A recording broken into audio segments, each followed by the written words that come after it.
Hello and welcome to the Cabin Boy Knits Woolcast, coming to you deep from the Canadian forest. This is Christopher. And this is the other guy. Me.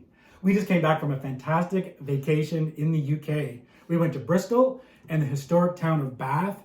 We saw a Kaffe Fassett exhibit and a fantastic yarn shop. Then we made our way to London for Knitting with Attitude and a visit to the Knitting and Stitching show at the Alley Pally. We've also got some other great news for you as well. So sit back, grab your favorite drink, and we'll tell you our stories.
We're back, and it feels so good to be back.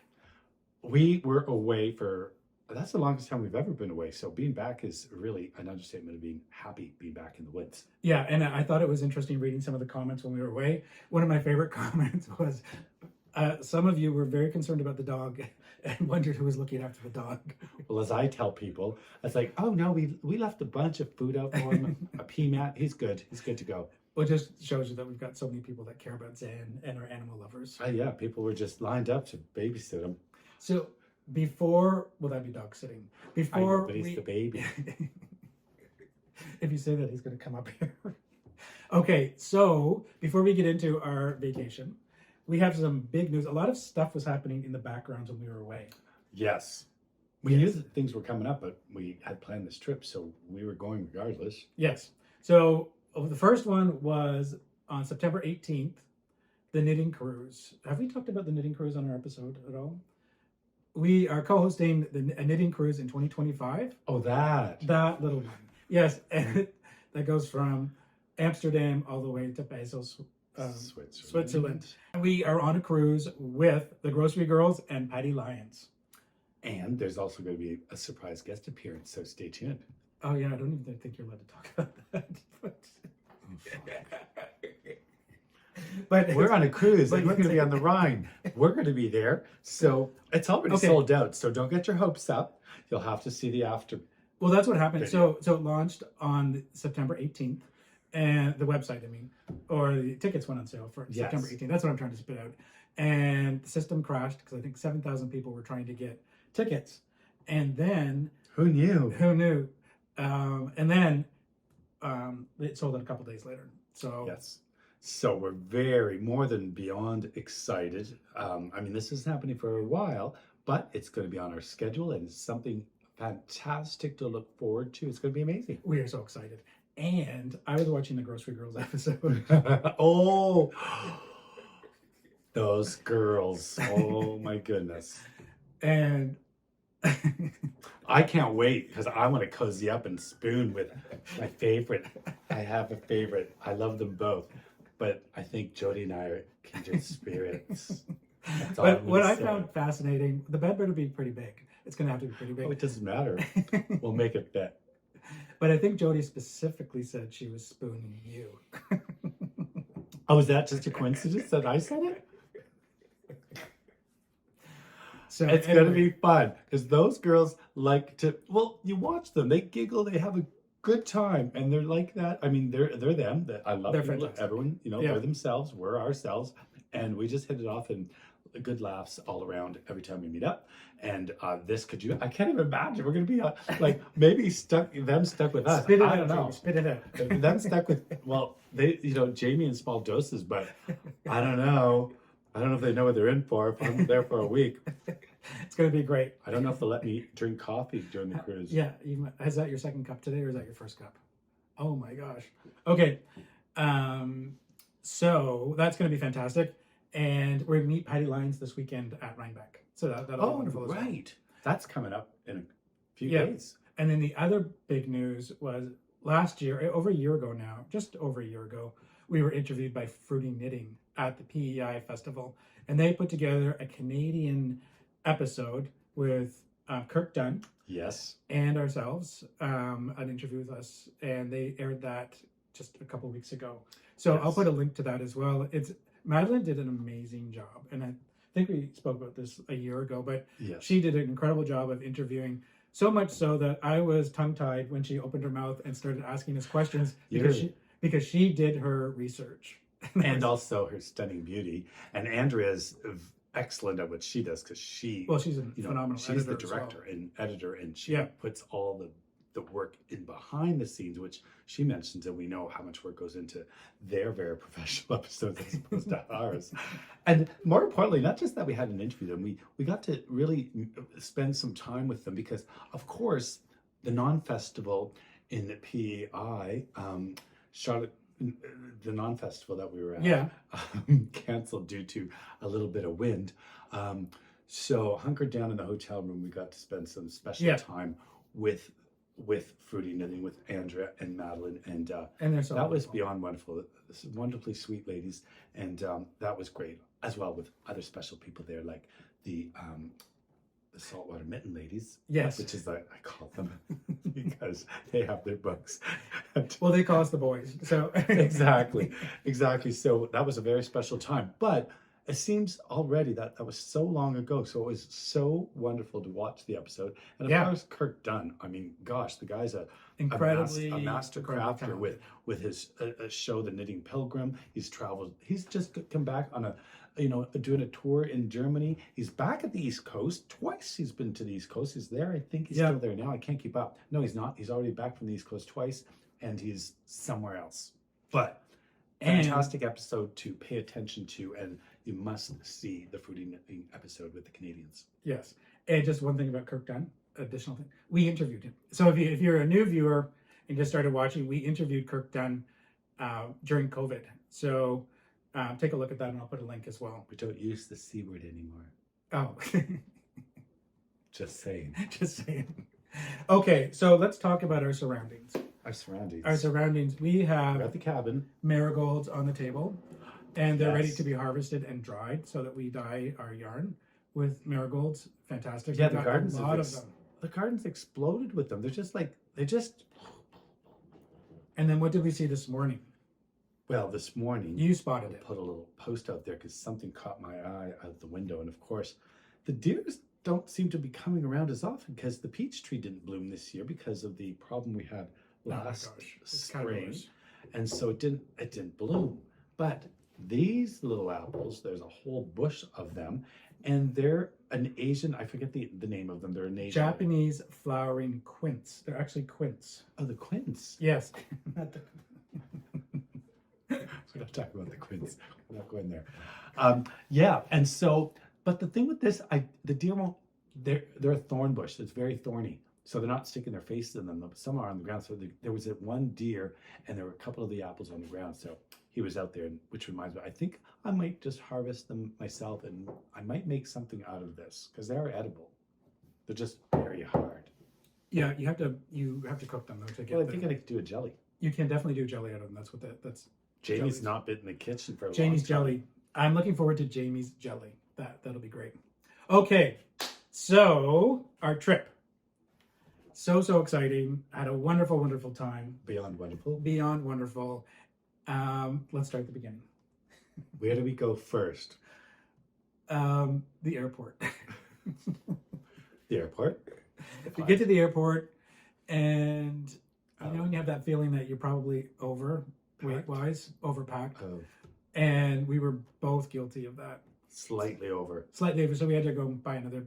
But that's a problem when you're starting out on your trip and you're already overweight. Well, yeah, considering you might make a purchase or two for the way back. roughly. But the problem being, we're going to Shetland. We're going to the UK. It was hot. It was like they were having a minor heat wave, like 20 degrees. So you needed warm clothing. But then we were going north to Shetland, which is a gazillion miles north, which was much colder. But it ended up being fairly warm there as well. So we overpacked. We needed some warm stuff and some cold stuff. We experienced all weather when we were away. 12 degrees to 26 degrees, and rain and sun. We mostly had sun though. We mostly had sunshine because sunshine follows me everywhere I go. It does. Just saying. They said it would rain, gonna but say something. it just didn't. It just didn't. And so just to explain, because you've mentioned a couple of other places, we, on our vacation, we did a lot of interviews and we saw a lot of things. So we've split this up. Yeah. So this is the first chapter really in it. And we're focusing on Bristol and Bath and London. And we went all over the place. Everywhere in between. Everywhere in between. Yeah. And they'll be in episodes. Wool shops, 2 and 3. people, interviews, Yeah. sheep, farms, Yes. castles, So countryside. So we got there, we were upgraded in a vehicle and hopped into that and drove to Bristol, and it was no sleep and first thing in the morning. Driving on the opposite side of the road. Someone with the else did. steering wheel on the opposite side too. That steering wheel was on the wrong side of the car. Thank goodness Christopher did all the driving. So, But people asked, did you have any problems? And my issue, all I said was I just didn't think about it and I just followed the cars in front of me. yeah, I think the roundabouts were a bit tricky. Or I don't know. No, the roundabouts. I were love the fairly, roundabouts. Yeah, they're fairly straightforward. But it was to count. Like sometimes it looked like a driveway, and it was like, oh, take the third exit. And you're like 1, 2, and then something doesn't even look like a road because they're just tiny country roads. Like was that a road or a drive? It was fast. But the expressways as well, because then when the expressways split, and then some of them went, 2 lanes this way, 3 this way, 2 that way, with a roundabout. And it wasn't until we were getting pretty darn close where it'd be like, stick to the left to do the roundabout as opposed to, it was very fast, and you did a great job. Well, thank you very much. And Bitsy was our GPS person. Bitsy, she was good.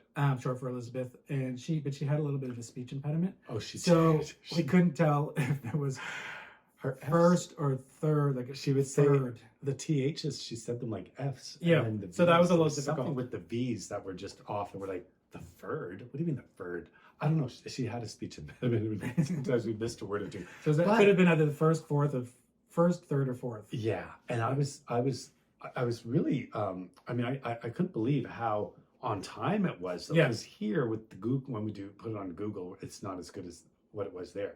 Yeah. Because it literally would say take the third exit, and exactly should say take the exit now, and we were right there. So third one we'd count, but she'd say take the exit, and it was bang on. Yeah. There's only very few times which there was a short delay, but I was mesmerized by the accuracy. And so we were on our way to Bristol, and a couple of people said, "Why are you going to Bristol?" Yeah. I'll tell you why we're going to Bristol. It's fantastic. I loved it. It's so many great things about Bristol. It's right on the River Avon, and Banksy's from there. And so we actually did see a Banksy. For those of you who don't know who Banksy is, he's an artist, a street artist, and very, very famous. And he's from Bristol. And so there are a number of his paintings around in public sight. Yeah. He's painted on side of buildings and walls, Yes. and down dark alleys and unknown places where we had to really hunt and search to find them. I mean, the locals know where they are and they can direct you to. But in the short time we were there, we tried to find a second one. The first one was a bit of a challenge, getting directions from different people. It's like, oh yeah, it's kind of somewhere over there down the alley. Yeah. But that was an adventure. The restaurants were great. People were friendly. People were very friendly. Everyone's friendly. Yeah, and I love the street art. Street art was all over the place.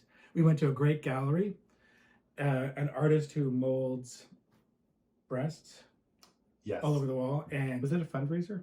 part of it was, I'm gonna put a link to her site as well. Yes. But it was a fantastic. It was so, I loved it.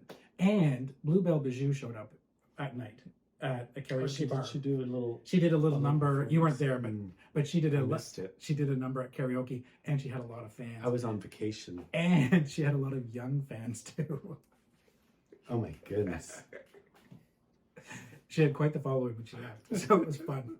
Anyway, so we stayed. That was our main point, staying in Bristol. It was a great spot to be in. Well, we were on our way to Cardiff. Yeah, Near Cardiff. So to see my cousin. Because we landed in Gatwick, we thought, okay, we're not going to make our way into London and make our way out. Yeah. So we went the direction where we were going to be headed, which was north, and we went slightly to the west to go to towards Bristol, and that's where we thought would be a great stopping point because it was just outside of Bath, and then on our way to visit your cousins. Yeah.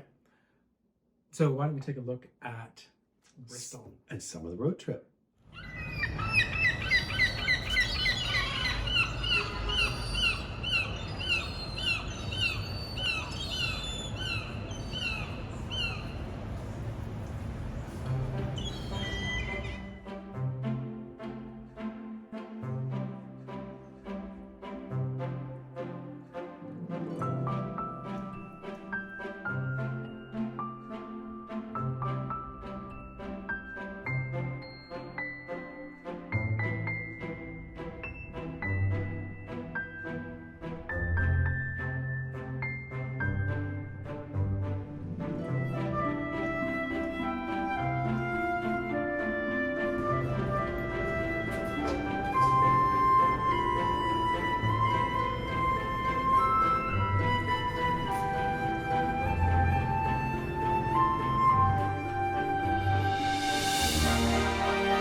So Bristol was again, it was amazing, and we stayed in Bristol, and then just took a train to Bath, and it was a very short trip. It was wonderful. I think that was the right way to do it. And I mean, it's like any of these towns and villages and cities. They're so historic. We stayed in a fantastic historic hotel.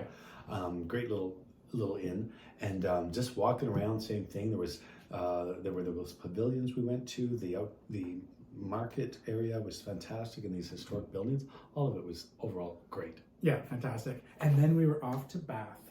Right. So, what did you think of Bath? Well, upon arriving, you go through a sort of a newer section of the town or city. And so I was like, where does it get historic? So it's kind of interesting where we took the train, because it was only a 20-minute train ride, which was great. You see the countryside. Yeah.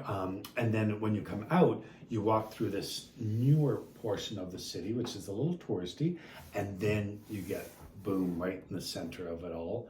And the baths, it's the Roman baths. The Roman baths, the cathedral, the historic buildings, which I was going to talk a little bit about the history of Bath.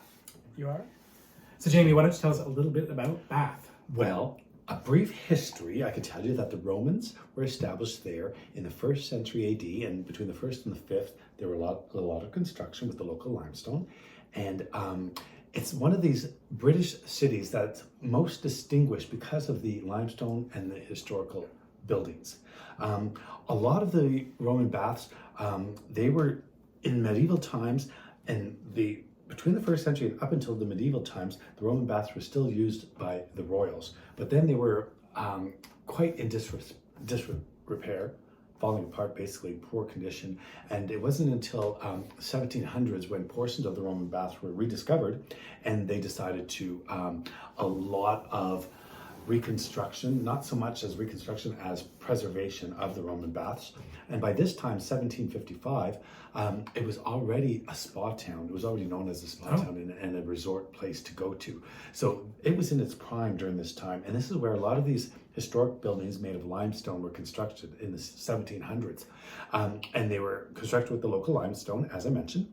And also the buildings were built for the tourists to show up, and a lot of very prime the people who went were some historical figures who used to live in some of these buildings. And you have places like the Queen's Square, the Circus, the Royal Crescent, and also the pump room to the baths was built during this time, which gave you access to the hot springs. And that's that's what brought the Romans there in the first place, were the hot springs.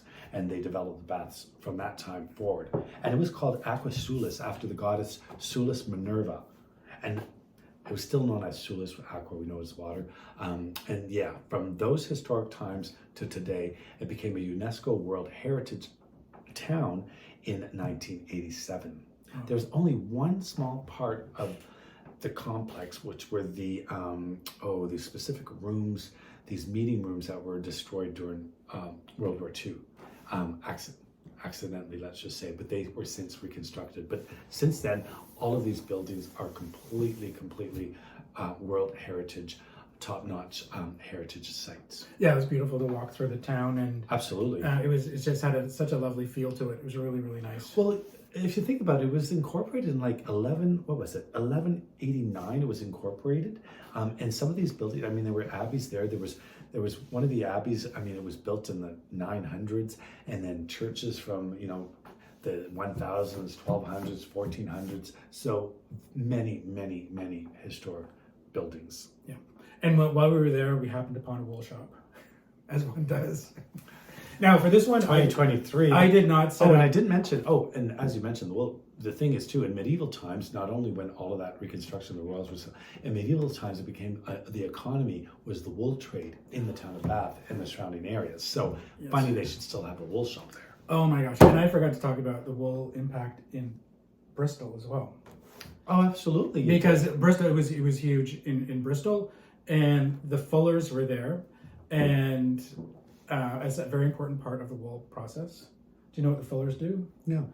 They stomp around in urine all day. So basically, they take the wool and put it in, and it helps, the ammonia helps clean and whiten the fabric or the wool. Also, as a mordant, would it not partially be? Yeah, but it was primarily used to clean it. And so people that did that were in high demand because the wool industry was just because they didn't really want to stomp around. And they were called fullers. And so why am I going on about fullers? Because I don't know, there's a connection somewhere. There is a connection.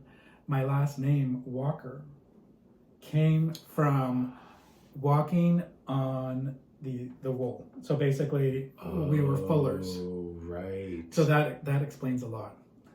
Stomping in urine. And what was my last name then in those days? Never mind. Okay. Anyway, I just wanted to spit that out about it. So from wool to wool. So from stomping on wool to wool to going into a wool shop. We went to a shop called Wool in Bath. And the owner, Laura, is amazing. She's a wonderful, wonderful person. She took time out to talk to us. We did not give her heads up that we were coming. Love that. She was so knowledgeable. There's nothing like going into a wool shop and people know their stuff. They know their sheep. They know their wool. They know their history. And her mother was there. Yes. Yeah. I love that too. Got to meet her mother. And it was just a wonderful shop. It felt so cozy. It felt wonderful. So why don't we take a look?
We are in the beautiful town of Bath, and we have found a wool shop.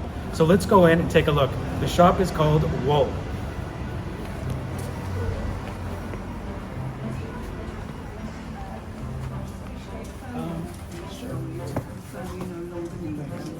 Telephone number is 01.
So Christopher was probably having a little bit of a wool shop withdrawal by this time, because Yes. this would have been the first shop we stopped at, was it not? It was, yep. And so Laura is a dyer as well. And we got this yarn. So one of the things I love about the shop is she tries to source locally as well, and really promotes local yarns, local mills, and she also had, before we talk about that one, she had a lot of the Wensleydale, didn't she? She told us about a bit about the Wensleydale and the surrounding economy with the Wensleydale, because that's become quite popular now. Yeah. And we've talked about it in the past, because I love it, and the way it takes to color. Yeah. We don't have any there because she said it was on back order, but she's a big fan of Wensleydale and local sheep. Yeah. So this one is dyed in elderberry. Elderberry. Yeah. So when you're dyeing with elderberry, you can use the leaves. What color do you think you get from the leaves? Yellow. Correct. Yellow. And then you can use the bark as well. So the bark gives it a tone more like this. If you dye with the berries it looks great at first, but they're not color fast. Right. So you use the bark and the leaves when you're dyeing with elderberry. But this has a beautiful bluish hue. It has a hue to it. So she may have used a little bit of the berry, I'm not sure. And this is 100% organic wool, and I should have bought a sweater's quantity. It's really nice. Now you say it. Oh, But I did buy a sweater most of the quantity and people other buy things. a sweater Yeah. quantity, but then they don't buy enough, so they have to go get another I know. one or two. Not you buy one and go, oh, maybe I should buy. Well, this is nice. This more. is sweater weather. I could just picture myself in a sweater on this. But it was really nice. Love the store. Highly recommend you check it out.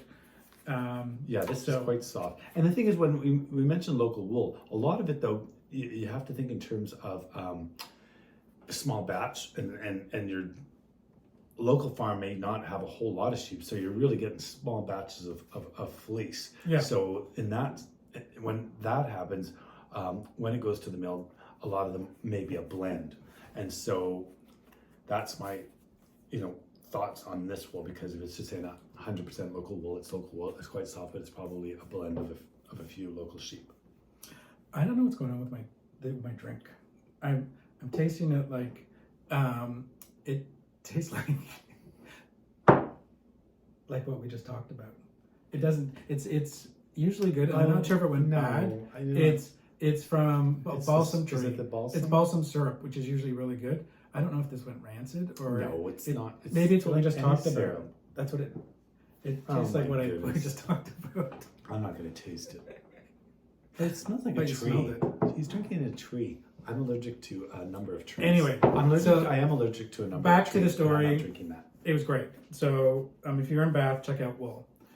After Wool, we were wandering around. We didn't have any agenda. We heard a rugby game going on, which was fantastic because the arena's right in the town. You could hear Which is fans so screaming. Unusual because when you think of a stadium, it's usually on the outskirts, unless it's in a big city like, I don't know, I'm not a big sports fan, but well, I could say like, tennis in New York where they've been established, but they're even on the outskirts of the city. Yeah, they are. But there's a lot of stadiums, old school stadiums that were built right in the middle of the city. So this is one of them. But it's such a tiny little historic town, and we're standing on this historic bridge with a historic park down below, and you could hear, and then you could see part of the stadium just there. Yeah. And the fans super loud. And then we decided there was that beautiful, the little tour boats came right into that little, I don't even know if it's a bay, but it's in the canal where it comes to a dead end, it looks like, because part of it, you need to do a turnaround there. We wanted to go walk down along the stone path and wall on the other side. By the time we got there, the game had ended. Yeah. Do you remember that? Yes, we're walking against the crowd. Everyone trying to take the historic little path to get back up on the main street. But that was quite fascinating. Yep. And then we carried on and we ended up at a fantastic exhibit. It was a quilt exhibit and it was Kaffe Fassett. And that was very random because it wasn't until we got out there we looked and I said, oh my gosh, there is one of his exhibits of his quilts. Yeah, it was amazing. And talking to the people inside it was incredible too. But why don't we take a look at his stuff?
Kaffe Fassett is amazing. The thing I love about Kaffe Fassett is his colors. You can tell, it doesn't matter where you are, you look and you can tell it's Kaffe Fassett just by color choice.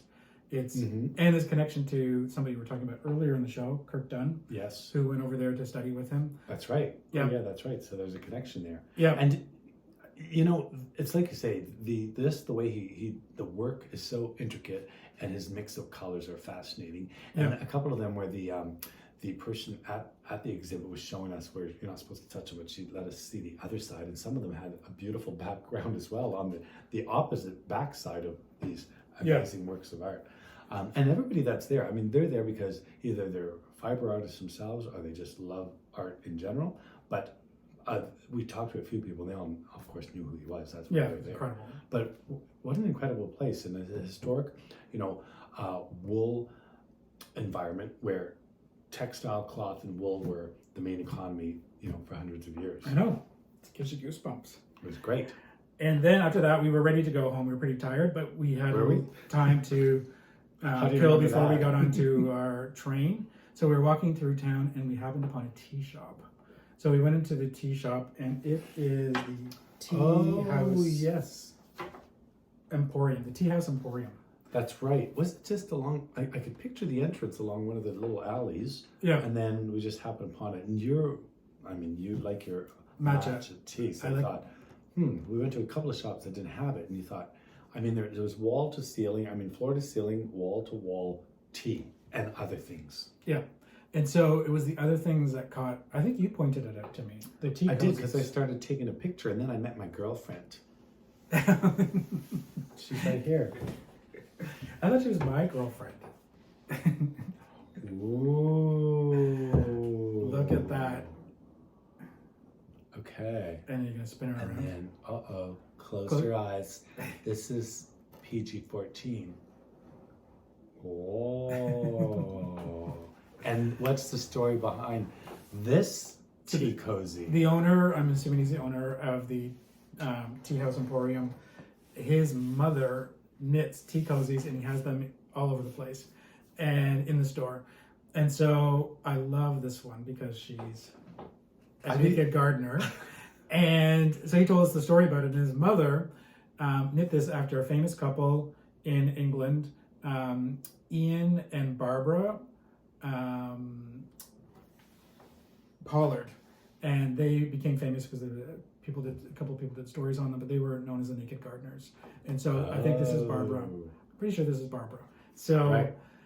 it was fantastic. And I just thought that this, Oh, how right. appropriate. It's so incredible, and It's fantastic. The design is amazing. Is this like a watering can? Is that supposed to be like a watering can? I'm not sure what this is. What is this part?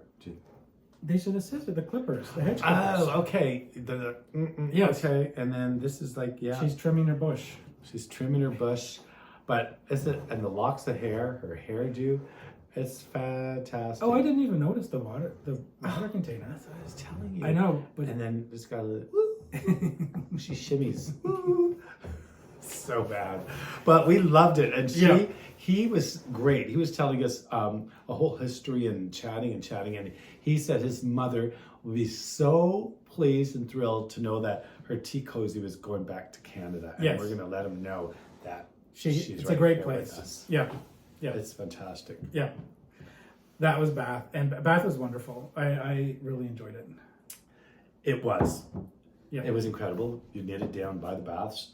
I did. It was- I did it in the baths. Well, it wasn't Well, in the bath. But exactly. Sitting beside Because the bath. Something would fall off. well, there's something about the water these days that I don't know when they stopped it. Before, I think not that long ago, you were able to just put your feet in there, and now it's absolutely do not, because it's not a good idea. Yeah. But to think that, Romans bathed there, a couple of thousand years ago, it's pretty incredible. Yeah. And to still have the structure and the foundations and the I'm still shocked by, you think it's like, in the photos, you see the one bath is the famous photo. Everyone's going to recognize it, but it's the infrastructure and It's incredible. the buildings. There were several and places of worship and places of congregation. It was an entire complex. It was incredible. Yeah, absolutely. And they still have the original. The original source is still there, and the entry position going into the baths, that's still all functional from those hundreds and hundreds and hundreds of years ago. Yep.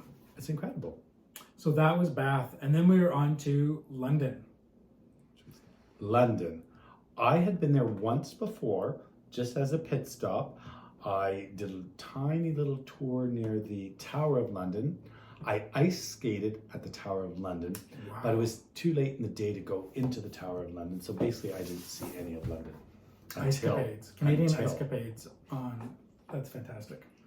Well, I've skated in numerous I places. know you've when I've skated. traveled. You've skated all over I've the world. skated in China. I've skated in Scotland. I've skated. So if there's a rink, I put on some skates, and I like to do that just to say I did. Yeah. Did you skate on the Thames? No, because the Thames, ever since they dredged it and all of that history about the Thames, it no longer freezes over. Because remember, we took that boat tour along the Thames? Yeah. And it mentioned the last time it froze over. And for readers out there, Helen Humphreys wrote a great book about the Thames. I'll put a link to that as well. Oh, It's fantastic. did we buy that book? I need to read that. Well, it's upstairs. Yeah. I'm the last to know. Why wouldn't I read it before I went? So I loved London. I thought it was amazing. It was the architecture, the people, the electricity in the city. I just loved it. I just loved it. well, I have a friend there, and a friend of mine would say over and over, London is the best city in the world. London is the best city in the world. It's a pretty great city. And we spent, like I said, we spent a week there. We went to a lot of the sites. There's so much happening in that city. I love the history, and of course, everywhere you look, it's historic and architecture and all of that, and the Thames. But I wasn't expecting the overwhelming number of people. So I don't know. That's the same with me. I was surprised at that. I mean, I know it's a tourist destination for a lot of people, but it's speaking to my friend and to locals and everybody that you spent some time with one of your coworkers. Everyone that stayed in. That's just the way it is year round, 24/7. That's the way it is. It's just vibrant, happening. Every area district, there's just people out everywhere on the streets, cafes along the Thames. It's just incredible. Yeah, and I really enjoyed a play. We went to a play. We did go see a play. And I like going, when I'm in New York or other places, I like seeing the Broadway plays, but I also like going to off Broadway as well. Oh, and so gosh, this one was definitely, so we got to the theater in lots of time, and this has happened to me twice now. It has? When we got to the entrance and they look up your name and they said Christopher Walker, and they said, oh, Mr. Walker, and they thought I was a theater critic. There's some famous Christopher Walker theater critics, so it's almost like we had special treatment, but not exactly. And that happened to me in New York as well. That's funny. And and of course my friend said, everything's playing. It's the West End, London. Of course, everything's gonna be top notch. New York, London, both equal in the same top notch. Some would differ to say, London, West End is where it all began, and that would be like, that is theater, the best theater in the world, which it is. Yeah. But it's hard to.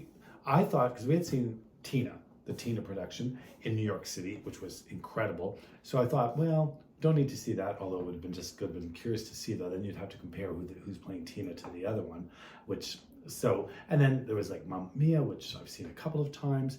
So yeah, we decided to go smaller, down the beaten path, smaller theater production, which was fantastic. Yeah, it was but I thought it was going to be a lot of fun, and it wasn't. I was like, what's with this story? I wanted to have just light, fluffy fun, and it was a little deeper than that. Yeah, but it was very good acting and a very good production. Yes, yeah, and we found a yarn shop.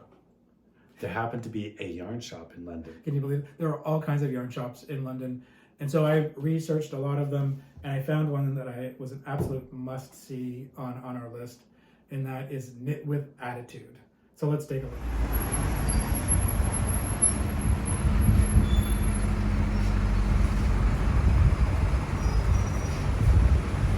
We are in a fantastic section of London called Stoke Newington, and we are in front of a wonderful, wonderful yarn shop called Knit with Attitude. I can't wait to get in, so let's go.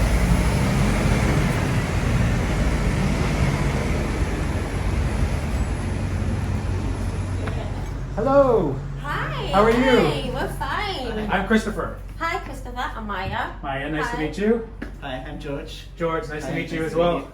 Oh, this is so fantastic. I've done a lot of research on this store, and I was really excited to pick this store to feature in our London episode. We So- are excited to have you here. Do you mind showing us around? Yes, I can. That would be great. So how long has this store been open? So Knit with Attitude has been in existence since 2010. Yep. When I moved here with my family from Norway. I started trading at one of the markets, Spitfield Market. I was there for a few months and went from there to open a shop. Oh yeah. I was in a tiny shop for a while, and then after a year I moved in here. Oh wow. Yeah. Great. I love the feel of this place. It's wonderful. Thank you. So how is it sorted? How do you sort? Is it light versus heavy, or how do you organize your yarns? So roughly, this is our hand-dyed wool. Okay. So on this wall you'll find different kind of weights. Yep. And then we organize the rest of the shop from thick to thin. Sure. Yeah. Okay. So that's kind of the rough layout, and then of course you always have to make room, right? So For sure. So you Yes. always swap things You're always around swapping. and try to make as best use of the space as we can. And do you have any local dyers? Local dyers. Or when I say local, you mean UK dyers, yeah. Yes, we do. We You do do. have quite a few. Stranded Dye Works is the creation of dyer. His name is Jude. Where is he based again? Do you remember? I forget. No, I forget. I keep forgetting. And yeah, so he dyes quite poppy, bright Yes. colours. And Poison Dart. yes, love the names. Yeah. Then we have Black Elephant, and Black Elephant, what I absolutely adore, Oh my gosh. is Petra. She's also based in the UK, and she's one of the few dyers that's now venturing into more rustic yarns. Yep. So these are her Wensley days. Oh, you can tell. Yeah. Yeah. Oh, So nice. it's you know, a British breed, Yep. and the colours are really, really vibrant. She does very moody colours. That's what she's known for. Yep. But Love it. when dyeing on the Wensleydale, she has to stick to her semi-solids Sure. because you still can't get, you know, the speckles and stuff. Yeah, It doesn't yeah. quite work on that one. So But it really picks up the color. I it's love. so gorgeous, Wensleydale. and it's Yeah. got this luster to It it. does. Almost looks like silk in it, but Yeah. it isn't. So Yeah. I love it. that one. Fantastic. And then we have the Chimera by River Knits. These ones are just amazing. River knits. Yes. Their story is brilliant. They started their business on the boat, so they basically live on a riverboat. Yep. And they started out there, and then of course now the business has grown, so now they also have to do. So they have a studio now. Yes. They used to do all the dyeing on the boat. Yep. These ones are again quite special. These are all British Very nice. breeds, and they dye them in. Two colours on two different strands, and then they twist them together, Yeah. so you get that Yeah, that's play. fantastic. Yeah, and those are the British hand dyers that we stock. And then I also want to say something about Fiberspace because Sure. it's the longest running brand that I've been Yep. keeping. So they've been with me since day one. And their Vivacious range is hand dyed. It's made in Peru. But what makes it really special is that they are really, really involved in social projects. Yep. They contribute to the running of a school and a children's centre for shepherd children. Yep. So they're very involved in that.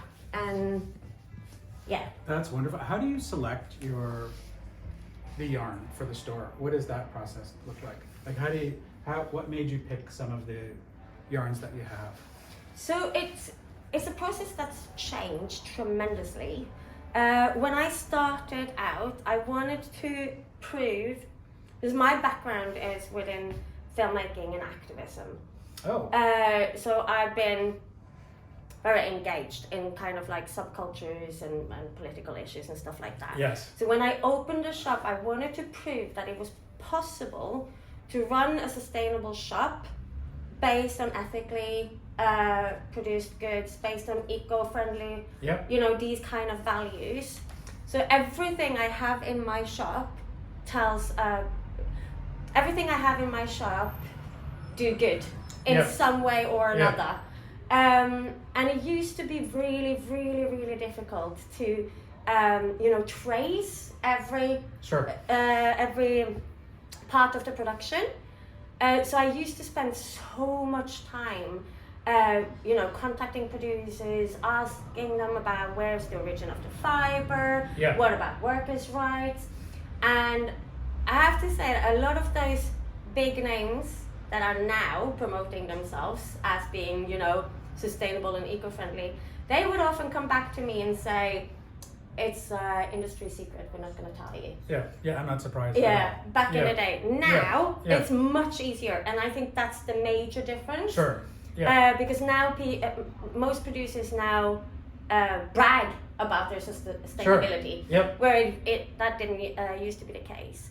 So in general, there will be small producers that share the values that we have, and that's my main. And then I try to, we stop what we fall in love with. Yeah. Basically. Sure. That's where we go. So we see something and we have a look at the policies and of the company, take contact. But they're all smaller producers, so you have like a direct communication. Yeah. Mm. And your theory's right or true, because when I was looking on your website, I was looking at a bunch of yarn shops, and it was because of what you said in your website. And I went and looked at your the yarns that you were carrying. That's what brought us here. Oh, I'm so that's glad. Great. That's great.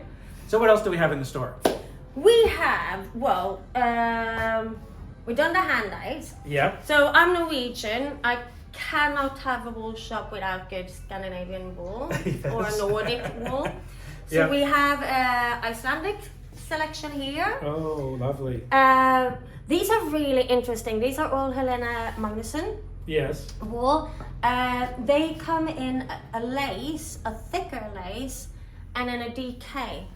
But when you pick up the DK, it doesn't look like a DK. It looks really thin, right? Yeah. And this is their sock wool, Okay. and it's so thin because it's so tightly twisted Yep. to give strength. Yeah. But as soon as you Oh, start very working with interesting. it will bloom out. Oh, so wow. it's actually a DK. You knit it on the 4mm and it will bloom out. That is incredible. So that is really cool. That's incredible. All Oh of my these gosh. are Icelandic sheep wool. And this is 100%. Yes. Oh my gosh. And you're knitting socks with this. Yes, or jumpers. Or jumpers or anything else. Yes. There's no nylon in it. Yes. Fantastic. So it's still strong enough. Yep, for because it's socks. tightly wound. Fantastic. Oh, I love it. Oh, that's great. That's fantastic. The Norwegian wool that I carry is Hillesvåg, and their pelt wool range, because that's very, very a special breed, Norwegian breed. So what did you say it was? Pelt wool. Okay. It originates from Old Norwegian wild sheep. Yeah. It grows. This is the undyed. Yeah. So it doesn't grow white. It grows a grey mix of fibers. Yeah. So when they dye it, that's how you get those incredibly rich, Oh my gosh. Yeah. very rich colors. Yeah. Again, it blooms amazingly. This is the yarn for all the like traditional Norwegian or Icelandic jumpers, those yoked sweaters, the color work. Yeah. The color work like just That pops is with gorgeous. this. Oh my gosh. And this one we carry in, we have the whole range. So we carry it in a heavy Aran, a DK, and a fingering weight. Yeah. Oh. So that's a lovely one. Let me finish with the Scandi. So we have Guld, which is our pride and joy. We love gold. Guld is amazing. It's a Danish company, and everything they do is naturally dyed. Yeah. And we've been to visit, so we know quite a lot about the production and Yes. how it works. What I find really cool is, you know, this with dye lots and color names. Yeah. And people always ask, well, I'm missing this and that color. And then I have to tell them that unfortunately that color will never be back again. Yeah. Because they always, because of the nature of natural dyeing. Absolutely. So what they do, which I think is cool, is that when they do their color names, it's a mix of the stuff that actually went into the dye. Oh, okay. So this one is a cochineal indigo mix. Yeah. And it says the dye stuff, and then it says how many grams and at what time it was done. So they have like their specific code. Coding. Oh, interesting. Yeah, which makes it Yeah. a bit special because it kind of highlights the uniqueness Yeah. of it. Yeah. So from Guld we carry their number 4, which is Falkland Merino and Gotland sheep blend. Oh my gosh. And then we also have that in the minis. Because the meterage on this is like crazy. It's like 600 meters. Wow. So we also Wow. have it in minis because Yeah. it can be quite a lot. And then we have a little bit left of their alpaca. Yeah. So at the end of the summer now, so we're kind of like waiting to get in the stock for the winter. Yeah, and that's the Scandi. Oh, I want to show you something. This is Sure. our latest addition. This is a baby brand. She just started. This is her first collection, production of this wool. Woven Beyond.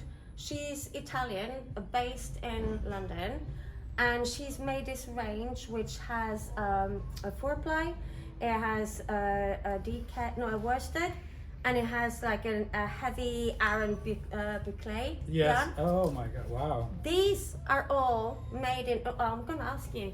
You guess. Guess the fiber. Feel it and guess the fiber. Oh, that's interesting. I'm gonna say it kind of feels like it doesn't feel like wool to me. Feels like is there linen in it? It is. It doesn't have a lot of wool. It's got 30% wool, and then it's nettle. Cotton? Nettle. Oh, nettle. Nettle. Oh, nettle. Oh. Yeah. Oh my gosh. And wow. it's so silky. And That's really interesting. It looks like silk. It has this It does. insane shine. And it's actually feels a little softer than silk. Like when you feel the that's really nice. And then Oh wow. amazing stitch definition. But what's really cool, it doesn't sag. So a lot of plant fibers, you often Yeah. get like the heaviness. Yeah. But there's no heaviness in it. Wow. So it won't.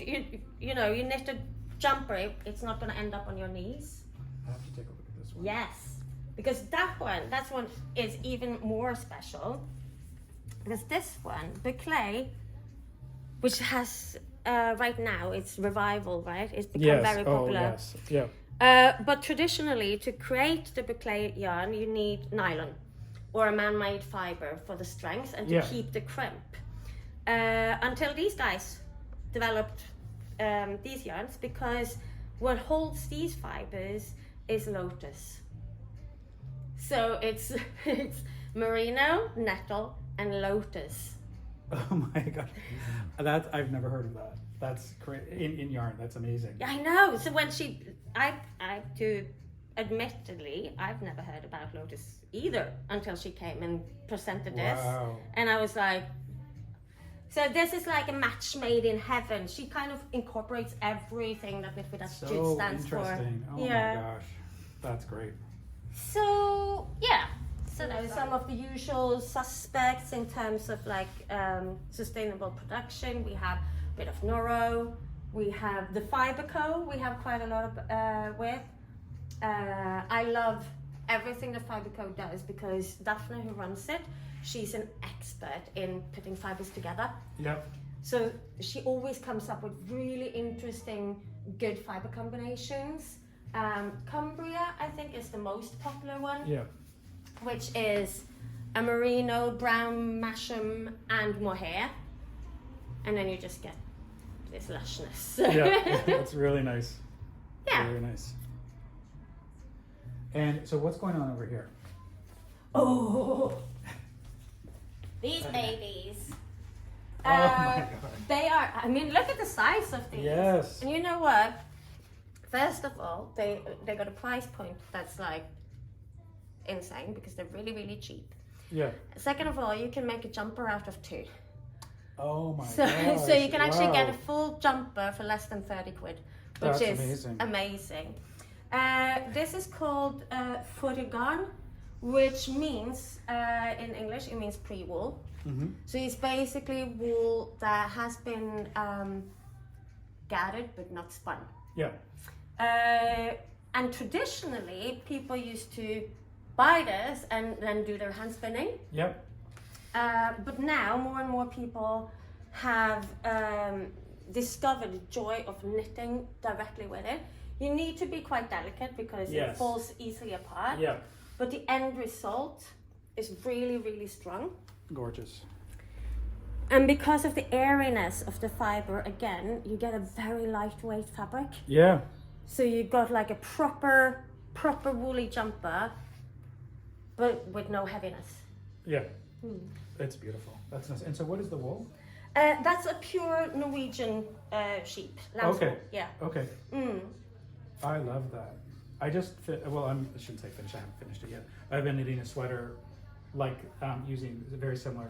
Yeah. And I loved it. It was great. It's very exciting to work with as It well. is. And it connects you with the basic Yes. of wool and fiber. Yep. Oh, that's wonderful. Oh, I have another one. What was the name of the sheep? Lamb's wool. Oh, it's lamb's wool. Yeah. From Norway. Norway. Talking about yes. fiber. Yeah. And their Yanodelic range is one of the range from them that we keep. But their colors. So again, they dye the different tops and then spin them together. Oh my gosh, that's really And do you interesting. see they take up, so you have like such a depth of color where they mix the different. Yeah. And the story behind the Yanodelic is that the previous owner of John Arben himself, Yeah. he didn't only spin wool, he also spun records. And he had like a huge passion, he has a huge passion for music.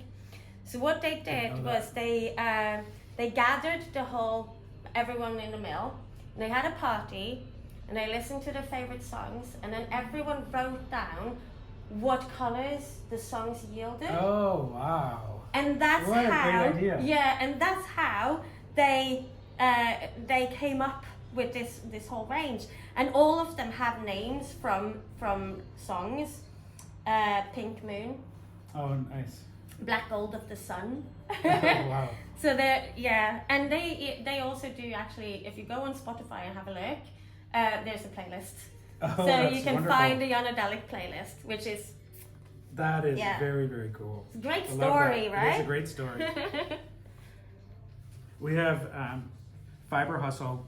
They've got a YouTube channel, and they've started dyeing yarn as well. And he dyes the yarn to match the album cover. Oh, yeah, So that's it's- amazing. Yeah, I love that, and it's interesting to see how different people find different inspiration. for sure. Which I Yep. yeah, and I get drawn to. I think as a general rule for the shop, I get drawn to the story behind. Yeah. So if it's a good story behind, I'm immediately interested. I'm Yeah. feeling there's a good story behind the logo. I see your logo up on the wall. I see it on the pillow. I see it on your tattoo. It's everywhere. So, what's the story behind the logo? So the shop been open since 2010, and we were planning this amazing celebration of 10 years in 2020. Yeah. We Oh, gosh. yeah, we published a book together with. I was helped by the people of Lane, so we published a book in celebration of the 10 years.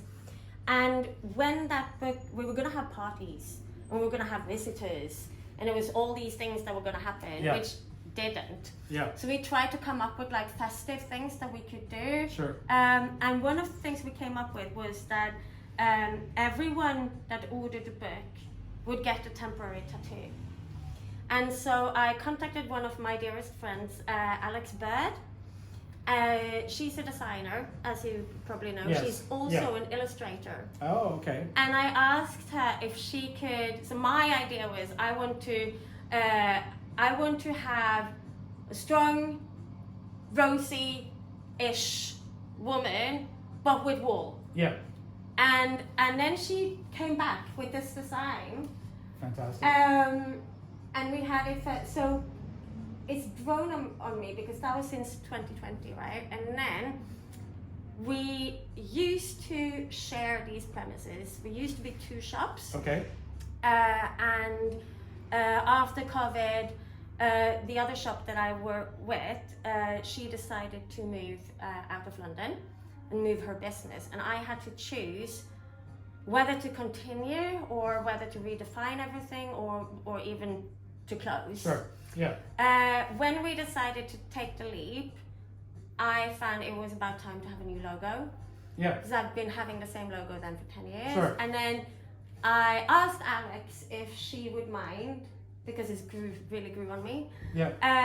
And so it became, when we celebrated the reopening of the shop, which is a year ago now, almost on the day, we decided to take it as the logo. So Fantastic. yeah. I love it. I love it too, and it does say so much about, like, it really represents what we're all about. Yes. Yeah. And given your background too, I yes. think it just fits perfectly. And then it took me another year or so, because, you know, with my activist background and my kind of negative attitudes towards branding, Yeah. I had to go quite a few rounds with myself before I decided to tattoo it Yes. on myself. Yeah. But I went, it's my brand, and it is me, and it's been my life for the last 13 years. Sure. So it was very suitable, and then I went and did that. That's fantastic. I had Very to nice. send a picture to Alex immediately That's after. That's fantastic. Yeah. I've been noticing. That's commitment. Yes, it is. I've- It might be the proof of the biggest failure in my life, but I hope not. No, this is great. The store is fantastic. I noticed something in the corner back there, hanging up the knitted dress. Oh, the Delphish dress. Yes, that's beautiful. Thank you. It's Who designed that? it was me. Oh wow! It's a Beautiful. brioche top down raglan. It's I would love to have more time to do designing. Yeah, It doesn't happen that often, but before I considered open a yarn shop, that was mainly what Sure. I did. Yep. And now you get a design coming out from me like every 5th year or something. yep. Well, This is the Delcash dress, and Beautiful. you find it on Ravelry. excellent. That's great. Yeah. Nothing of this would ever be in existence if it wasn't for George. And you have, yes. Yeah, That's he's, loyalty. He's my, you know, left arm, left brain, left foot. Yeah. So, George hasn't said anything. No. About what's your thought on the whole business and having been a part of it all this time? So yeah, I worked for Knit with Attitude, I think for 6-7 years now. I started when we shared the space with Jess of Cabbages and Kings. And then when Jess moved out, I worked solely for Maya. And I love it here. It's inspiring, fascinating, very tempting. A lot usually comes home with me. And I'm just really into Maya's passion for the fibre and its origins, and always being sort of critical or scrutinizing or being interested in where it comes from and the story behind it, which it gives me a lot of passion to then sort of share that story with the customers. So I tell everyone always, it's like, ask me about everything, I can talk for hours, because everything has a story, we're just interested in everything, it's all sort of connected to us. So, yeah. Jamie can talk fantastic trip to the store. It's been amazing. How can people get in touch with you if they want to get in touch with you? so we do. First of all, we ship all over the world. Okay. So the first point of contact would probably be our website, Yep. which is knitwithattitude.com. Mhm. And also you have all the contact information there to get in touch with us. Are you on Instagram? Yes, I am, as @knitwithattitude. Fantastic. And are you on anything else? Are you on Facebook or anything else? Facebook as well. Okay.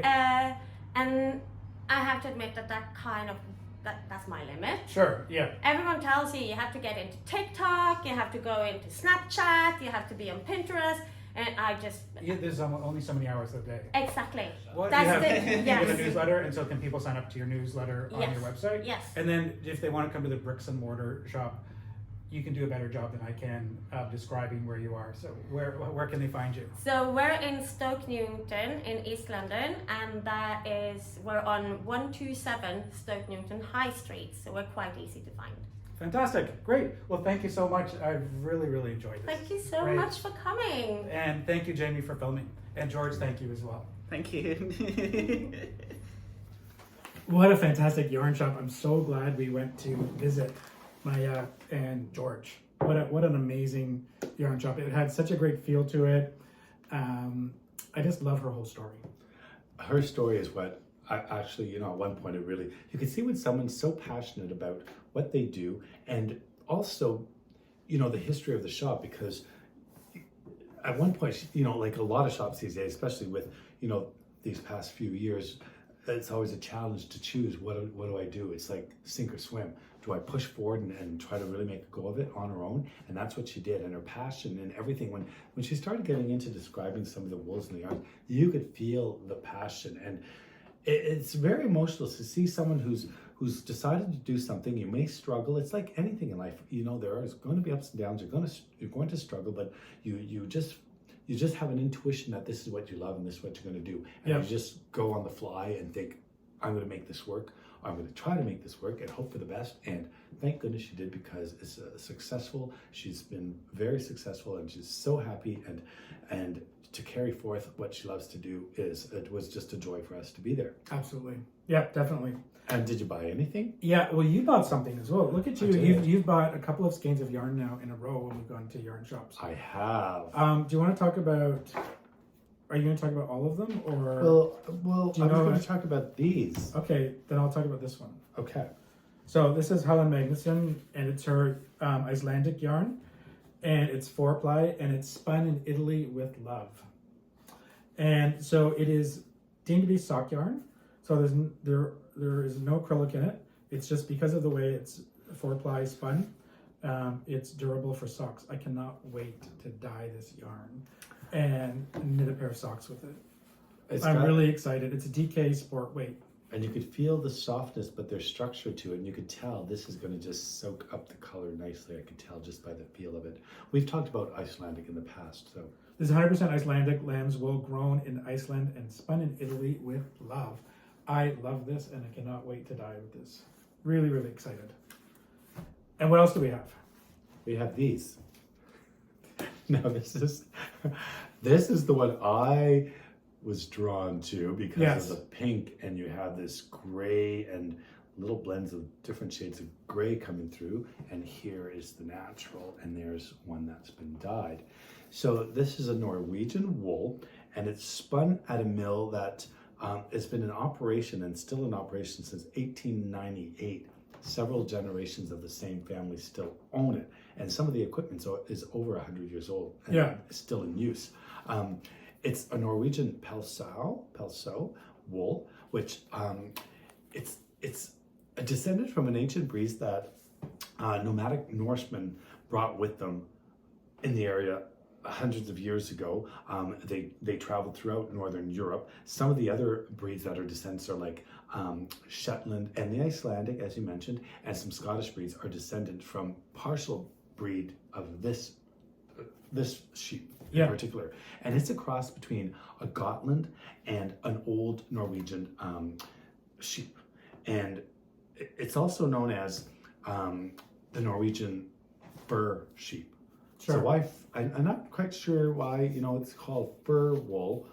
It could be because of the feel and the fuzziness about it. Yeah, it's quite soft and lustrous. Nice. And as I mentioned, it's a gray fiber, gray and white fiber blend. So it really picks up well on the color, and it gives it that fantastic different variations in the color, which is beautiful. Was this dyed with logwood? What was this dyed with? Do we know? I'm not sure. To me, that looks like logwood. Is it any? I don't know could if be. there's any on there. I forget what you mentioned. Yeah, but it's not English though. So, No, it's but we not. could check it out. We'll Yeah, do Google Translate and figure it out. Well, I don't think it's logwood because it's a little too pinky to be logwood. So you think maybe it's cochineal? Possibly. She did have some cochineal in there. She did. So that's maybe that might be what it is. Yeah. Yeah. So that was it. That was a fantastic visit. I loved it. I was so energized when we left that store. It was amazing. It was one of those feel-good stories. Yeah. Someone may have gotten a little bit emotional at the time, but we had a lot of fun. You and George, he had been, he was with the store from the get-go, and when they decided to carry on, he's stuck around because he loves what he does there, and they get along so well. Oh, you can tell. Such a camaraderie, Fantastic. and he's so knowledgeable as well. He's been doing this for something like 6 years or so. So he was a sweetie and a lot of fun, and they're looking forward to one day making their way to North America. Yes, coming to and the cabin. to Rhinebeck and the cabin. Yeah, And we said yes, absolutely. must do. And then where did we go? I don't know. We went to the knitting and stitching show in the Ali Pali. Of course, because Yeah. that was already on the agenda because you had tickets. So I didn't know what the Ali Pali was. Well, it was built in the 1800s, and it was basically to give people in northern London People's Palace, a place to go. And it was really, South London had the Crystal Palace. This was built in northern London for that. And so there's a number of things that go on there, a number of exhibitions and concerts and whatnot. So we were there for the knitting and stitching show. And what does the Ali Pali stand for? Because I didn't know what the Ali Pali, because I remember I was saying that we were trying to find our way, and I was saying to the roly-poly. Alexander I was Palace? saying the roly-poly, wally-poly, I didn't know what it was. And people were looking at me saying, exactly what are you trying We were what are on, you trying okay, to say? so we were, Oh, yeah. okay, Don't let's forget about rewind. that part. So we were on our way there, we were meeting friends there so the game plan was get there, In the morning. see our stuff in the morning, and then meet for lunch. Right. And So we got up in good time. So we had our last leg of the train. We hopped on the train on platform 7, and it was the wrong train. There were a number of trains that go to platform 7. So The instructions just said take the train on platform 7. Yes. From where we. So we were on, and the next stop wasn't for half an hour. There was only one stop before it was on its way north outside of the city towards the airport, and the first stop was the train wasn't stopping. Like I don't know. No, it's half an hour later. 15 stops or so. It just kept going and going and going. It was a completely different train. And and then we got off, and it was rigmarole. Say like, no, we don't have a ticket for this train because they're asking for Yeah, so I guess they could tell by That's our we didn't tell them we were from Canada, but they could tell from our accent that we were tourists. And they said, "Oh, we've got a couple tourists here who need help." So we got helped off us the onto train, the. but it finally stopped. We got off, and they said, they said just cross over and take the next train that way, which wasn't going to get us back into town till 2 p.m. or something. And then we spoke to a woman who worked there, and she said, "Oh, actually, you go over to platform 5 and take this train. It leaves in like 7 minutes, and it'll take you back there sooner. You'll be there by noon instead of like 2 p.m." But it stopped right at the Ali Pali. It stopped right there. Yeah, you're right. So we got there. But we had to we were trying to rush over because she said it's leaving in 7 minutes. So we had to find our way down under the tunnel, back across, over and over. And of course, there's gates. You can't get out. And I would tell her, "No, you don't understand. We need to get to the Ali Pali." But I did get lots of knitting in, so I was fine with that. But it was, we were a little late, but it was great. We had a fantastic time. And one of the things I loved about this show was they had Knitters Row, I think. It was called Knitters Row, and a bunch of indie dyers that were there, because it wasn't just a yarn festival. it was a lot- fabric. It was more fabric. It was fabric than anything else. and craft fabrics, fibers, crafts.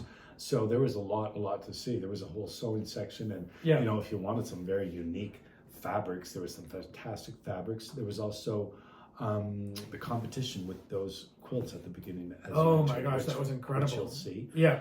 So there was a lot Fashion going on. show. There was all kinds of stuff going on. There were special guest speakers. There was food. Boys can sew too. Boys can sew too. And so it was a great little show festival. Fantastic. And up on the hill, the grounds were incredible. That Ali Pali is built on this plateau, which overlooks the city to the south, and you can see the city skyline. And what you can see most are a lot of the newer structures in London, which you'll see, which you could point out, but they had names for every one of these new buildings. One of them was called the Shard.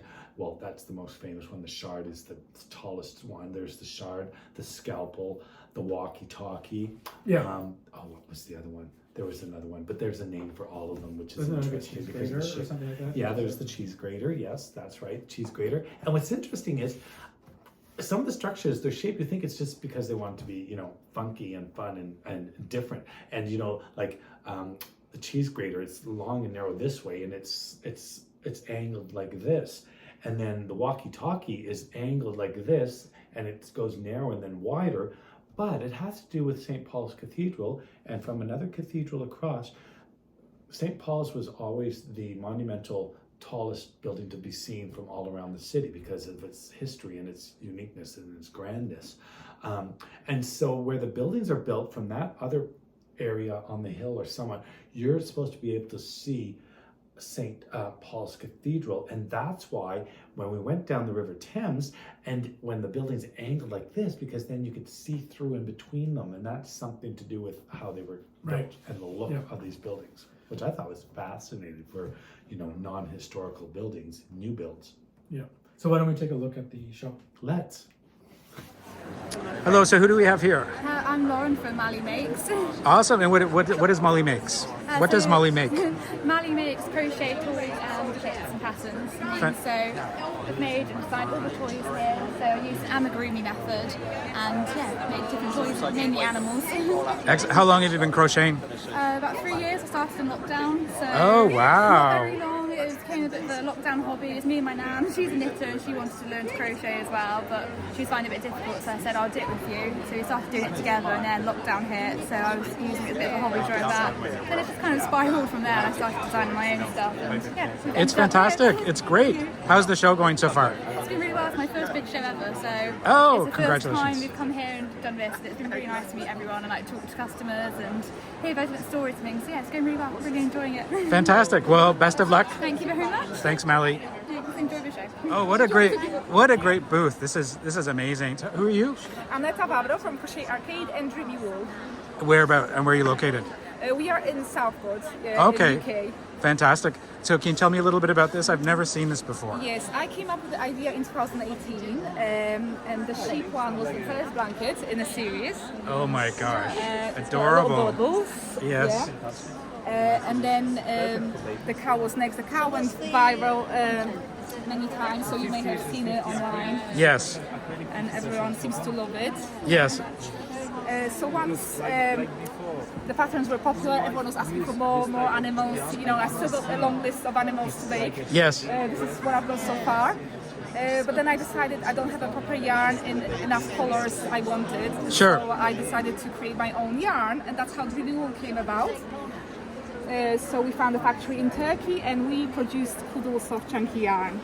Oh, what is the base? It's a 50% cotton and 50% acrylic. Oh, wow. So it's really soft for Yep. babies. It doesn't shed fibers, you know, so they don't tend to eat Yep. as Yep. many, you Yep. know, when they suck on things. Oh, and yes. things. So it's much better for the baby blankets, and it's really soft. So Fantastic. that's our story. Terrific. Well, thank you so much for sharing. Thank you for coming. And have a great show. Thank you so much. Yeah, feel free to. Hello, how are you? I'm fine, thanks. And this is a fantastic booth. What booth are we in? Well, my brand name is Kissi, Yes. and I specialise in intarsia, which Yeah. is what Yes. you see here. Yes. I love playing with colour. Oh and, my gosh. I like knitting in big chunky yarns, so this is something I'm working on at the moment. Oh, You that's see, gorgeous. I'm doing the fronts, done the fronts, Yep. and I've done the back, Wow. and I'm doing the sleeves now. But intarsia is a method of knitting where you have to tie all the ends in Yeah. sections, so it's not like Farah where you can carry the wool across. Yes.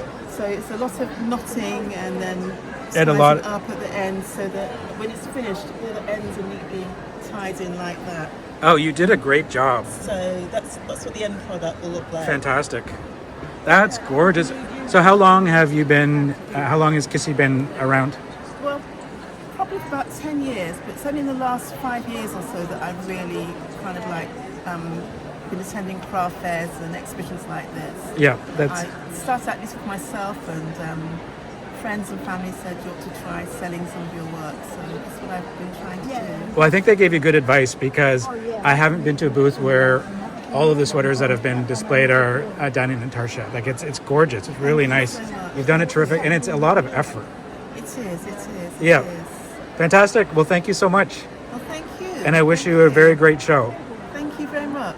This is a fantastic booth. So who do we have here? Hi, I'm Kira and I run Nomothsallowed. Where did the name come from? I come from when I was doing my knitting degree at London College of Fashion, and I decided that moths are really annoying. Yes. And what a funny name to have. So Yes. I started up a brand. It's a fantastic name. It's great. And so what do we see in your booth? I see a lot of hand spun. There's a lot of hand spun yarn, that's what I mainly focus on. You'll see hand woven shawls, there's knitted items, crocheted items, all from my hand spun. Fantastic. And so what fibers do you like to work with most? I love at the minute mint and BFL and merino. I've also spun Hold with- on, back up a second. Yes. So what did you say? Mint. Mint. Mint fibre, yes. Awesome. I've That's also great. spun milk protein. Yes. You can spin banana, pineapple. Yep. Rose fibre is really lovely. And so what is it about the mint that you like working? It sort of mimics silk Yep. a little bit. It's quite lovely to fin. It's not too slippery. Yep. And when you spin it, it does give a nice little sheen. to the Fantastic. yarns. Yes. And you said that you're doing that with BFL as well? Yes. Oh, that would Yeah. be So my lovely. favourite fibre of all time is rambouillet. Oh, yes. Yeah, very It's nice. just so bouncy and light. Yes. Yeah. And what about Wensleydale? Do you ever do that or long face? Yeah, some of my art yarns here on the side are Wensleydale locks. Oh, excellent. Yeah. Great. Well, thank you so much. Thank you so much. Have a great show. Thank you, you too. Bye-bye. This is a fantastic booth. So I was drawn by the colors that you have. So who do we have here? I'm Lydia. Lydia. And I'm Hannah. And we're Waku Yarn. Fantastic. And so can you tell me a little bit about Waku Yarn? Yeah, so we're a sister partnership and our yarn is, the name Waku means family in our dad's native language, which Yes. is Gar. So we knew that we were going to do this together as sisters and we wanted it to be about our family relationship. So we take colours, we take inspiration from colours and places and art from West Africa and we put it into our skeins. Pops of colour, like different varieties, so that we've got something for everyone. Fantastic. Well, it's happy. This is like a happy place. Yes. Yeah. Yes, The colors and, like, make you feel bright, really happy good. Splashes, that's what like when you're in Ghana and you meet the people and they're bright and beautiful and Yeah. the smells and everything. We wanted to try and encapsulate as much of that into our yarn as we could. Fantastic. And where are you located?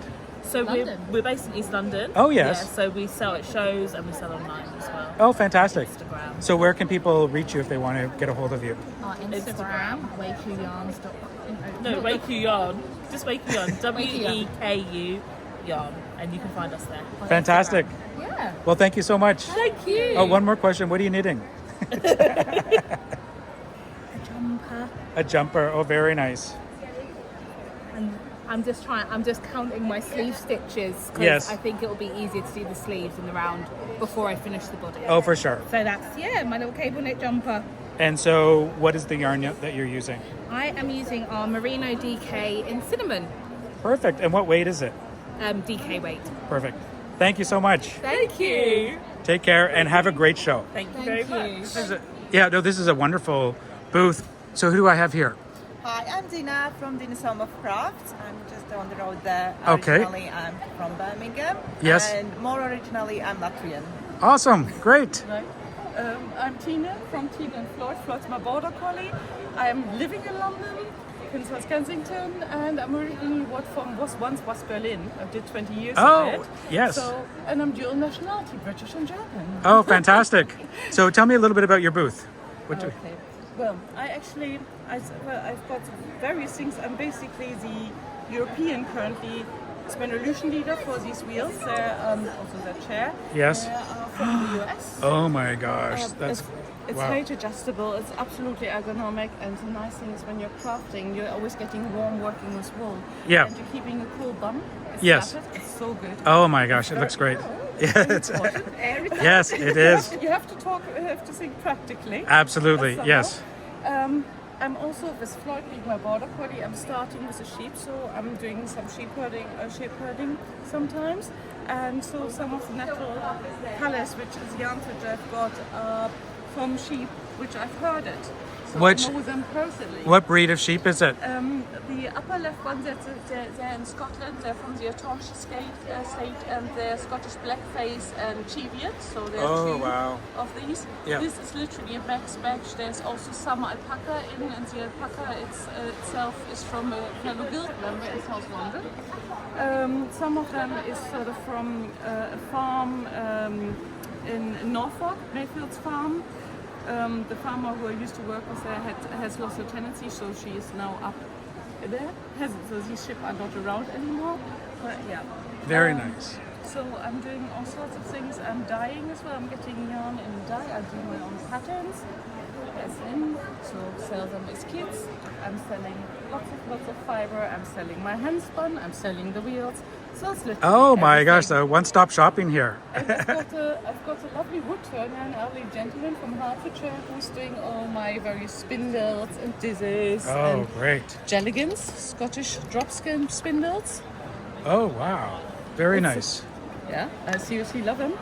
So That's all fantastic. sorts of things. And as I've just started as a new line, doing postcards, you always have sort of little leftover yarns. Yes. Oh, what a great so idea. I'm getting little swatches. Yeah, fantastic. No waste. Yep, that's a fantastic. We need things like that. Oh, for sure. Definitely. Yeah. So This is wonderful. all of the above. Yeah. And there's just so much color in here. It's really nice. Very nice. I do love my colours. I noticed I've even in seen your all the hair, colours. and I noticed your accent nail and your nail polish. It's great. Well, thank you so much. You're very welcome. And how can people find you? I've got an Etsy shop under Tina and Floyd. Okay. Tina and Floyd. I'm trying to get you the card. Yep. It's Tine and Floyd. I've also got my website. Yep. Some things are on the website, some things are on Etsy, some things are nowhere because I never make it there. And I'm doing it internationally as well. So I'm going over to Barcelona Knits later this year. I'm going to Ghent for the Handwerksbeurs. I'm going over to Berlin for several things. So yeah. Fantastic. It's very special around all over the place. Terrific. Well, thank you so much. Thank you. And have a great show. Thank you, you too, and I hope you enjoy. Thank you. So this is a great booth. Who do we have here? I'm Charmaine. Charmaine. And I'm from YarnTings, and I guess I'm a fairly new business on the scene. Yep. I am a dyer, a spinner, and theatre maker. That's my background. And Do you sleep?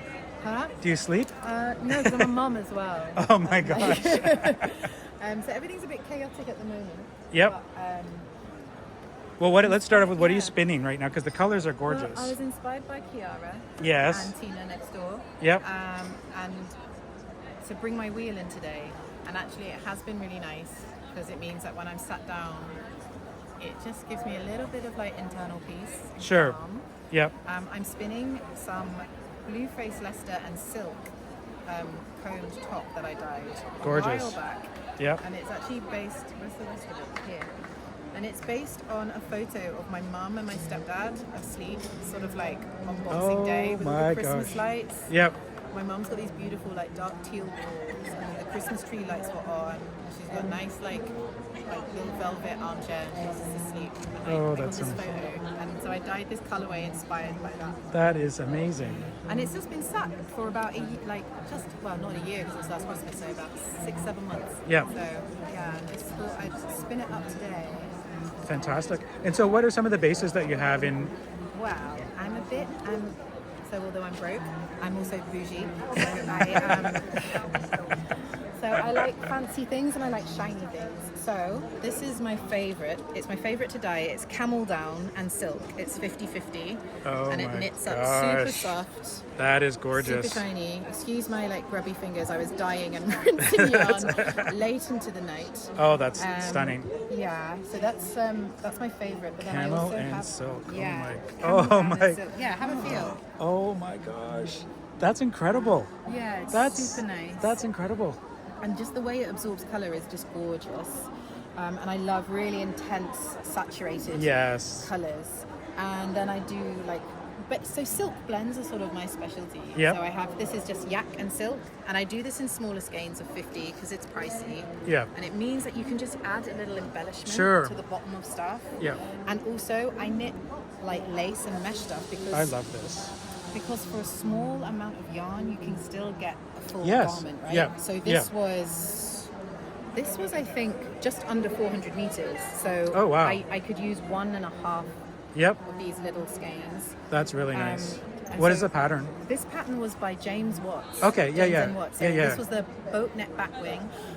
But I forgot to do some of the increases, so it's not as batwing as it should be. But I was like, I'm not undoing it. That's right.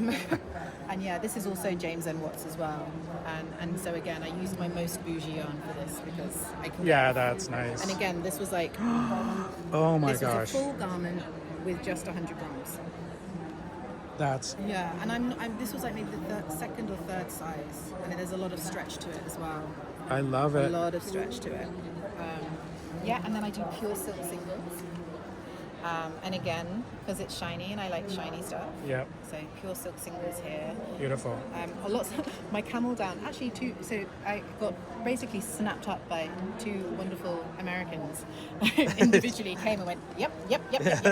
So I normally have more colours, but they've been snapped up. So yeah, the camel silk, the pure silk. I have merino yakin silk. So that's like my medium fancy. So I have my fancy pants, fancy schmancy. Yeah, well, this is usually at the top of the fancy. top of the list for fancy schmancy, but oh my that's gosh, my medium that's your fancy. fancy. And then these are my fancy schmancy, the pure Wow. silk. And then my blue face Leicester and silk. I get my blue face Leicester from a really beautiful supplier mill in north of England. Yep. And it's double sorted, so all those slightly tough guard hairs are gone. Yeah. And it's just super soft and has the wonderful. silk gives it a really nice sheen and strength. This is what this feels like knitted up. Wow. It's really soft. Very nice. And it's nice that it's a British wool. And then Yes. this is some Cormo silk. And Oh, this that's is a nice. slightly crisper one. It's Yes. good for socks. Yep. And Cormo is a breed of sheep that's like Corriedale and Merino. Yep. And I got some minis hiding here and my spinning fibre. Oh wow. So a lot of them have gone now, but bats, I love fibre bats. Beautiful. I had a lot more colours. I had some more colours like these. Yep. And I do hand spun chunky, and then I do some bougie spinning yarn as well. So this is yak and silk 50-50, spinning fibre, and camel and silk 50-50. Oh my gosh, it's like and blue butter. face Leicester and silk, which is what I was spinning down there. And then some The hand art spun art yarn. yarn. That is wonderful. Yeah, it's been so lovely. People have been going crazy for it, and they're buying a couple of meters and wearing it. So it's sort of Yes. like a necklace / a scarf. I also spin some finer coil spun, which I've hardly got any left now. Oh wow. And I turn those into actual jewelry with clasps. These are a bit more expensive because I just have to spin a lot finer, so it takes longer. Very nice. And I do have standard bases, really lovely standard bases of Blue Face Leicester. This is some DK Blue Face Leicester, and again, it's from that same mill, so it's really Yeah, nice and that's soft. nice. And some merino as well. I'm phasing out merino, I'm phasing out standard merino. I'm keeping it for the fancy bases, just because a lot of people do merino. Sure. And I enjoy the Blue Face Leicester. And then I have some merino cashmere nylon and the chunky stuff, because I did the shea crochet as if tee, and it's just gorgeous with the merino cashmere nylon here. And then the alpaca fluff, which That's I forgot great. to point out actually. Over here, my alpaca fluff. And this is the 12th night, the one based on the photo of my mum and my stepdad. Oh, at that's Christmas. so fantastic. Yeah. I would say that your bougie yarn definitely, and your colors, I think, differentiate you from a lot of other spinners and dyers. Just I beautiful. started doing embroidery yarns as well. Oh, very Little nice. Diddy embroidery yarns. I was just thinking, if you were sewing up, if you were doing a Japanese garden, right?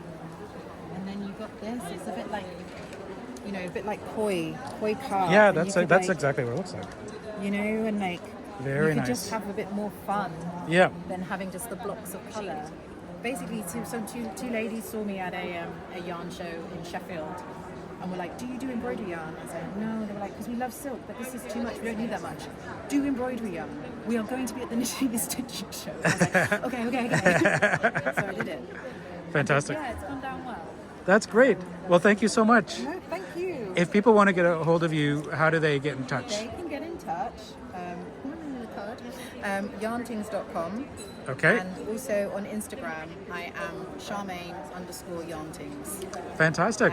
Yeah. Well, thank you so much. No, thank you. And have a great show. Yeah, thank you. The show at Ali Pali was amazing. I thought it was, I found it so inspirational. Even if you're not looking just at dyeing yarn, there are so many other things in fabrics or just in talking to people that they were doing that, the quilts, just the stuff and stuff that the college students are doing that really inspires you. And the people you spoke to, and the one with her historical, she was, when she talked about her history of why the wool was all laid out on the floor, that was fascinating because who knew? Yeah. She's been there and established for a long time. So a lot of the people we talked to, everybody has something fascinating, interesting to talk about it. So we put it out as much as we can into the episode. Yeah. And so we hope that you're enjoying what we enjoyed firsthand, because it was by far, that was just a whirlwind of a tour. It was. In those 3 cities, towns alone. Yeah, it was incredible. Yeah. And there was so much content again that I had to split it up. So the next episode is going to be on Massam. We went to the Massam Sheep Festival. That was incredible. Which was incredible. Oh my gosh, it's beyond expectations. And we spent some time in the wool patch with Stuart. Right. And we went to visit River Knits. So really looking forward to that. And then the third episode is going to be all about Scotland. And our way up to the Shetland Islands, way up to the other northern part of the world. Yes, yeah.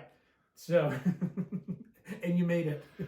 We'll talk about that. Stay tuned. So we hope you enjoyed the show. And if you are a first-time viewer, thanks for sticking around, and feel free to subscribe to our show. We love making this, and we love answering your questions and reading your comments. And we're very excited because we're on, what do you call it? The coffee's not kicked in, but looking forward to new comments because I'm on withdrawal from comments because we haven't done anything for a while. So yeah, absolutely. I'm excited to hear all about what you think, and thank you for coming back. And we hope to see some of you soon. In a few days, we'll be at Rhinebeck. So yes. Hopefully we see you there. Absolutely. And one thing for sure, we're definitely going back to the UK. We are? Absolutely. Yeah. Okay. 100%. Okay, UK. Okay. Thanks everyone for watching. Take care and have a wonderful week. À la prochaine, mes amis. Bye-bye.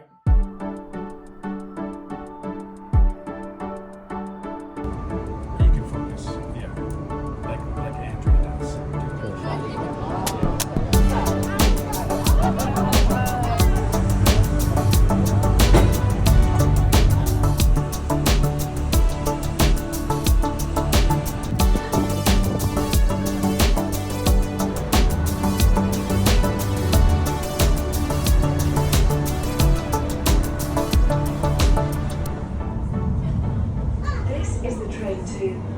Street. Next station, Hackney Downs.